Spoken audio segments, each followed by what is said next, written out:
welcome everybody this morning. And I hope you're all well and your loved ones are well in these very challenging times. I'm going to share some thoughts with you today, just about on a bit of a story from ATP Media's perspective. And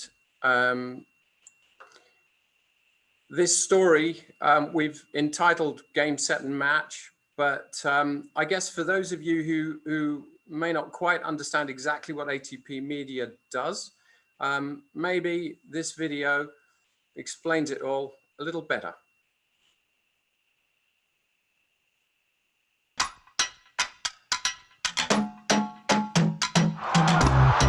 Big time tennis on a big time point.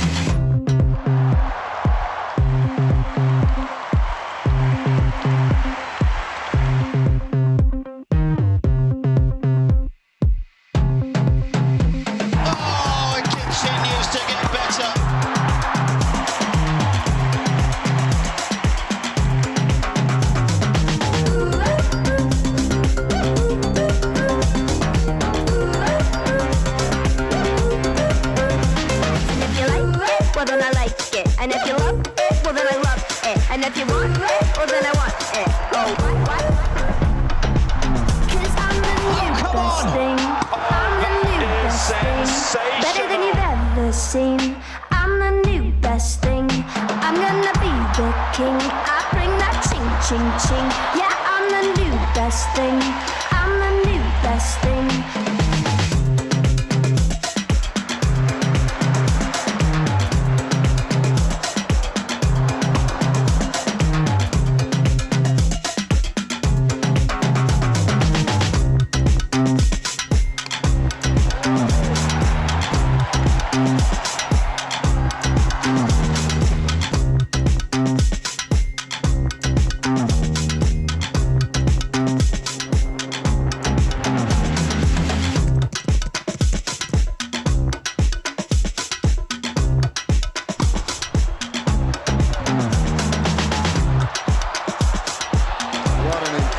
This is what the crowd paid their money for.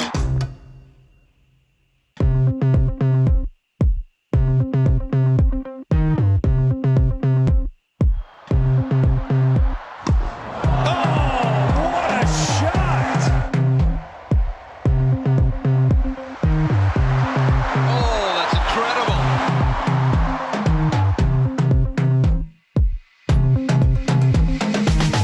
Rips it backhand!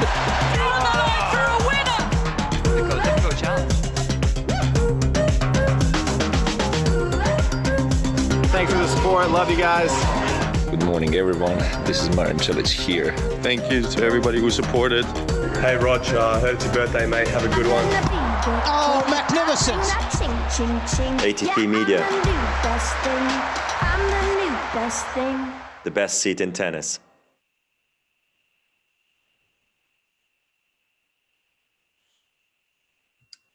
So I guess we probably stressed out the network there, and hopefully you had some level of experience of moving pictures. I guess the thing I'd like to do is rewind all the way back to the beginning, really. 6 years ago, I joined ATP Media and I was employee number 20. We now are around 47 staff, and this particular story is the story of the work of a small team of around about 4 of us. The business at the time was very much a traditional media business based around sport. We used satellite for all of our media delivery around the world. Even the non-live stuff was based on scheduled playouts. The business up till then had really been a sort of a Final Cut Pro, ProRes sort of world. And the office side of the business, if you like, was all based around the standard sort of on-prem Microsoft Exchange server with a file server sat in a rack inside the little building for where all the shared documents were accessed. And in fact, that was half the issue. Everybody around the world, whether they were on site in Acapulco or Rio or over in Palm Springs or Monte Carlo, were all VPNing into that file server over the public internet from everywhere they were. the main media storage that was being used, other than what was being consumed on site, was all based around portable hard drives. So people were transporting it and were actually editing off of hard drives on site and back here in the office. And those hard drives were even stored here in the office too. And the killer blow of all of this was ultimately this entire operation was 140 meters from the River Thames, which I guess from a global media perspective is quite an eyebrow raiser with respect to the risk to that business in general. So if we move to the next slide, I decided that what we would do is strip everything back and go back to basics and really start to understand what it is that we actually do. Now, I kind of don't want to over deliver too early in this presentation, but stand back. This next slide is very, very complicated. So if we change to the next slide, well, I guess you see it isn't that complicated, because ultimately, I believe it boils down to three things that we really do in our business. And we make stuff, we move stuff, and we store stuff. Probably a bit of an oversimplification in all of your lives and this one too, but I think you might agree these kind of really sum up the challenges that we face. And in addition to that, ATP Media has a sort of another challenge in that we don't do this standing still. So if we move to the next slide, then yeah, this is everyone's impression of where we work and how we work all around the world. Pretty nice, huh? Unfortunately, that's not exactly the reality for those of us who are behind the scenes. We change slide. This is more like the reality of where we actually work. Always a temporary setup, built rapidly, sited at the back of the stadium near the bins and the trash compactor. And yeah, so, you know, this was our starting point really, to try and focus on the creation and content creation element to start to create much better efficiencies. What we did was work on things like the standardization of the media codecs that were in use, because camera formats were wildly different. The edits were in ProRes, and we decided to standardize on DNx HD and then did a wholesale redesign of all the workflow and started to use acceleration and automation in the VOD creation elements for our deliveries out to the outside world, utilizing Premiere. We mentioned Adobe before in Teresa's introduction, but also utilizing Adobe Media Encoder as part of that, which was there based on site, but started to really sort of work in the center of things. Then we started to look at how we move our content around the world. Now, fortunately for us, we were able to make a very significant investment into a permanent global fiber network around the world. Now, primarily, this was for live video. As you can imagine, what we distributed over satellite had to and always was going to be a limited product because of the cost and the significant number of hours a day that we are on air. Unlike a football match that might be 40 minutes, you know, for one half, 40 minutes for the other, 3 hours in total on a transmission. We are up on air for up 16 odd hours a day, 7 days a week. Some of our tournaments are 2-week tournaments. So that kind of satellite capacity across what would be up to 10 concurrent tennis matches at the same time in the early rounds of our tournaments, that was commercially unviable for satellite. But going to fiber, we were able to create effectively an 80% increase in the number of concurrent live matches we could distribute around the world, plus take out some of those environmental factors that high wind and things would start to limit us in terms of satellite uplink and dishes, and give us some better consistency in our ability to distribute that content around the world. This was great and great news for our broadcasters, but obviously this created a need for us to look at the distribution of how our non-live content was also being distributed.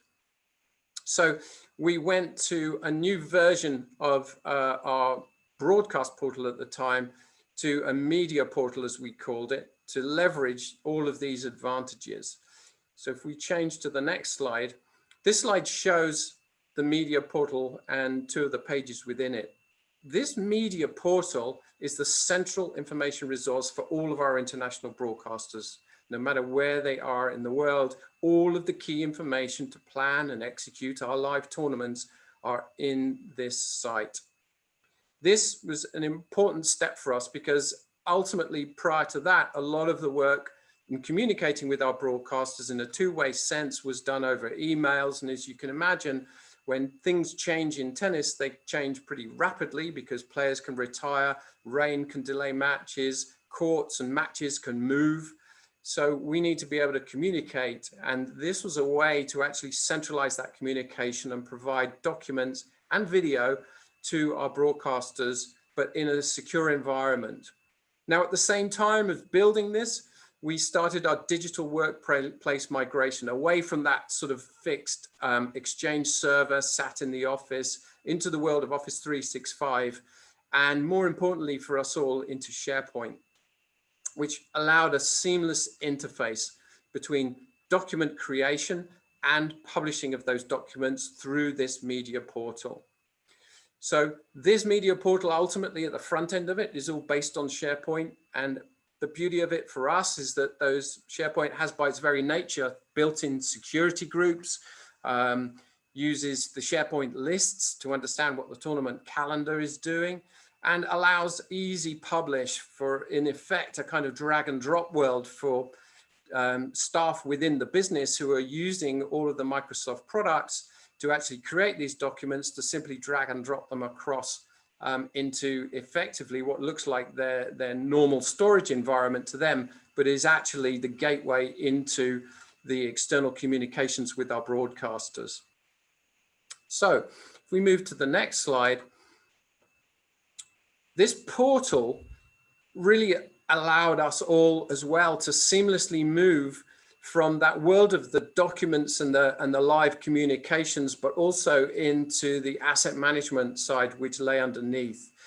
We'd invested in the Imogen MAM for quite a while, and the opportunity for us there in our digital workplace move as well was to embrace and use all of the benefits of the Azure Active Directory and single sign-on as well, to then make a frictionless transfer between the handoff of SharePoint into the world of Imogen.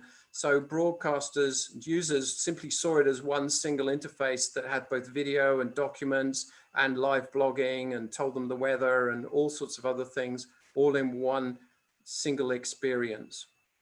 So all our non-live content was distributed through this platform for each content. So we stopped doing all of our satellite-based playouts. So if we kind of step up at a helicopter view of all of this, you can sort of see this strategy start to be at work. There we were on site with all of our tournaments, creating all of our content in a sort of landlocked way, pushing our live content out over our fiber to our broadcasters. And with our old systems, they were replaced by the media portal and the version 2.0 of our main archive site, which I'll talk about in a minute. So this fiber network was originally used for the live content. Obviously, using at the time the internet services that we were provided at all the different tournaments, the experience we had in doing our uploads and delivery from site, as you can imagine, were all a bit challenging, because in some places around the world, it's fine. We could have almost a gig to the desktop. In other places around the world, we could barely get 10 megs to our machines. So the decision was made then to move and use that fiber network as well for private data services, and push the media portal and the archive into a private data center environment that we could connect directly into. So the next slide shows that. The first one really was that push into the media portal, where we were able to directly connect that virtual data center into on site, and then start to give everybody on site a direct connection and a home run basically into that media portal, so that there was an effortless push for documents and content into that portal that our broadcasters were then able to access wherever they were on the world on whatever devices they wanted to. Now, obviously, as I mentioned in the background, don't forget SharePoint is working to manage all of these published documents in the libraries that SharePoint was storing for us. And one of the powers of the SharePoint element of this is it can be armed with all of the knowledge of every tournament date, the location, the official names, the time zones, all the things that you might want to have as part of your metadata fields that you would want to push alongside the video content that you're sending into the asset management system. So having an intelligent system running behind that took away a lot of the grunt work of trying to populate fields in metadata forms was also a significant boost for us, and speeds up and gives us consistency in the publishing of those media assets for the broadcasters then to ultimately search and find and deliver.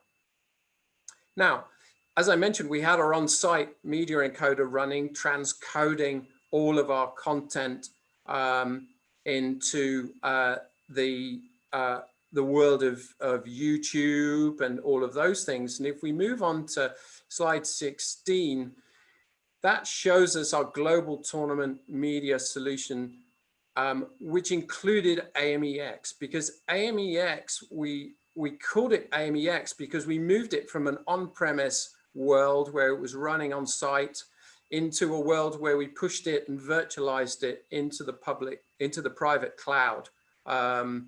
This was an early and a bold move done in conjunction with the Adobe team, who allowed us to change our licensing in order to make it as a test. This actually proved a case really that in those early days that the virtualization of the Adobe products was going to be super important for those of us, especially who were working remotely and around the world, trying to move and manage our media. So the AME was used to batch process and deliver the digital assets to multiple endpoints. And the idea was, by spinning up this instance in our private virtual data center, we were also able to then scale it up and down according to the needs. So when a tournament was not running, we could effectively squash it quite flat and therefore be charged less resources. And when it came to tournament time, rev it up to full power, as it were, so that it was able to cope, and we were able to monitor it, so that then if we needed to add additional resource because of workload, then we're able to do that. On the side of the users who were on site, we then created a virtual file area that the users could then simply drag and drop their content into. The important thing for me as a former editor myself was to focus the editors on the creative art of editing and worry less about the kind of multiple sorts of deliverables that were ultimately going to be made from all of these individual pieces of content. So to simplify it to the point that there were drag and drop folders available for people to simply choose. If they created a hotshot, then once QC'd, that file would be dropped into the hotshots folder. If it was match highlights, then it could be dropped into the match highlights folder. And then we had file catalyst working that would UDP deliver over those virtual folders straight into the watch folders that AME had in the virtual private data center to process those, transcode, add the bugs, do whatever it needed to do, and then deliver it to multiple destinations, be it YouTube, be it various FTP sites, or even Creative Cloud folder destinations that our tournaments were looking at. So if we move on to slide 17, the kind of summary so far, I guess, we therefore had a media portal. All of our pre and in-tournament content is stored in there, and that is a system that's live and is for each individual tournament as we run up to it. So ahead of every tournament, we would publish our EPKs, as we call it, which is material that promotions could be built from, or important interviews about the up and coming tournament. And then when we went live, it was all about the news and the highlights and all the things that news agencies and the broadcasters themselves could access and feast on.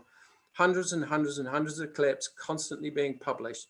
So the media portal was about fast publish and very secure access to make sure that only those licensees were able to access that content and use it in a timely fashion while the tournaments were live. I mentioned the archive, and I'll talk a little bit more about that now. But the archive is based much more about a public-facing commercial site. Ultimately, really, this is the place where our crown jewels were cited. This content is curated, granularly logged, whole matches, and very important reams of scenics, of tournament scenics, city scenics, and slow-mo, high-mo replays that really give the broadcasters the opportunity of accessing content going back to the 1990s of all of the Masters Series tournaments, plus really important other matches that were around and considered at the time as classic matches.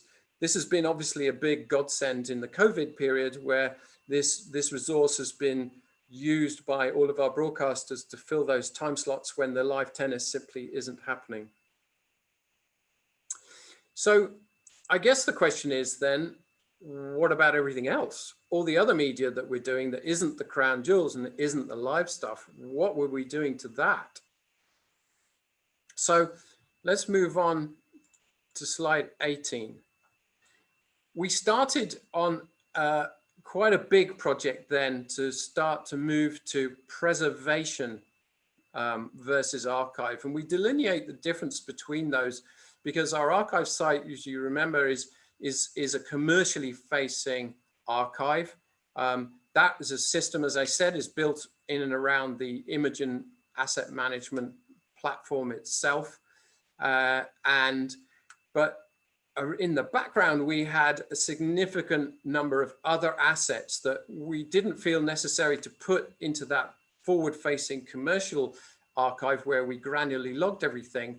But it was very clear that ultimately there was starting to be an issue in terms of the legacy content that was still there on drives and on tapes, and ultimately potentially running the risk of us losing that content. So this preservation was all about making sure that we were able to migrate away from those legacy formats of tape and disc and move it into a more active environment where we could then keep it for, you know, heritage and other purposes in terms of what we need for our production. So we did a huge audit on all of that content, and part of that as well was creating a risk profile to really prioritize the migration from drives and tapes into the world of a cloud environment which was active all the time. So we went to market for two things, a media cloud storage solution as a managed service and a migration partner as well. The migration partner, we chose LMH in the UK. This was a very important part of the process for us. And rather than just thinking about it in terms of digitization, which is a bit of a sort of swear word for me, I always think of migration as an approach that needs to be done very carefully and a gold standard applied to it really, which includes, especially with tape formats, in cleaning and repacking of the cassette tapes using optical tape analysis prior to all the migration, and then including scanning all of the associated tape labels and paperwork to make sure that we really do have the best possible chance of migrating the best version, if you like, of anything that was on that tape, or in the case of drives, making sure that the drive content is also migrated. So file-based QCs were also done on everything once we'd done a migration in order to upload it to our media store. Now, when it comes to the media store, we chose object-based storage. This was important for me because I really felt that object-based storage gives us the ultimate flexibility for the future usage of it. We partnered with Object Matrix, a UK-based company, but I'm sure you've heard of them internationally too. And we chose it as a managed service rather than simply as a hardware and software-based solution that we might run on-prem. Some of the real important things for us that were features of the Object Matrix system was that it had its own software front end called Vision. But more importantly too, it had really important features for us of partial file restore. So if you can imagine, we've got 2-hour-long matches and very long content migrated directly from tape in this environment. And we needed to be able to just clip up and pull down only the little bits that producers and internally within ATP Media might need in order to produce content. So partial file restore was a very important feature of this particular system, and also having an environment where we could create simple vaults with extensive governance applied to them that really allowed us to split up this environment so that it was very easy for people to navigate, but also had a levels of security so that people didn't effectively put at risk what we had deemed as important for heritage purposes as well. It's probably best to leave it with this overall view. This is what we've managed to achieve. Ultimately, out of the box has been important to us. Applying business intelligence to what we do has been super important too, so we can justify the return on investment on this.